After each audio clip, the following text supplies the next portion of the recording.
Hello, Jason. This is a quick response to some of your concerns about anarchism. I've just kind of stumbled across your video here, and I felt like I should chime in a little bit, even though Overmind has definitely addressed everything in here pretty well. As far as the historical examples go, I mean, he kind of goes through and points out line by line how most of the examples you gave don't even apply because they're not even speaking about anarchist groups. But still, if you look at the historical anarchism, there's not really much of a history there. It's only like a few hundred years, compared to millennia of intensely state-dominated rule. So we don't have quite the experience. We can tell pretty well how strong states breed despotism, with many historical examples, but that's not what this is about. Now, you say that anarchists either want to destroy the state, destroy everything, and destroy the infrastructure, and then some want to change it, but you just blow over that. Like, what's the point of changing it? What's the point of changing it bit by bit if we're basically happy with the society we have now? It's like, well, I, for one, am not. There are lots of fundamental changes that I would like to see done, and I don't think it's unreasonable to try to go about them in a practical manner, which may be slower than destroying everything and building it all up again. So your assumption that all anarchists think that way is not correct, for one. So we don't have to destroy the buildings.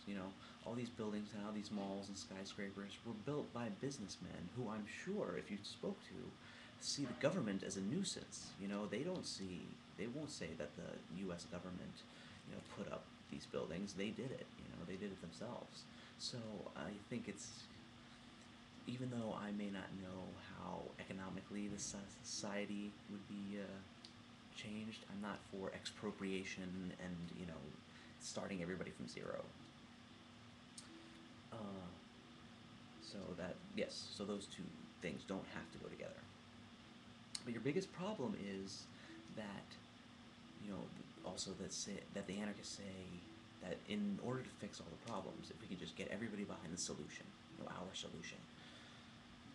Also, yeah, this anarchist that's going to bring you this blueprint, if he has said blueprint, I would be highly suspect, because in order to get everybody behind what you say, that goes against the entire central idea of anarchism, which is not to have someone or a group of people who's set aside and sole job it is to govern. I can't get everybody behind my, if I'm doing that, I'm being just as much of a despot as anybody that I hate. But the goal, anarchy does not have to demand universal conformity, because then you get the tyranny of the minority. If everybody wants to do something and you have to have a unanimous vote to do it, that minority is going to be, demonstrating unfair power over everyone else too, and that's not right either. So, yeah, anarchy accepts that, there are going to be disagreements, but, we still have ways that we can deal with them. But anyway, if you have anything else, I would be glad to talk about it, and I hope to get to talk about them down in the future. Later.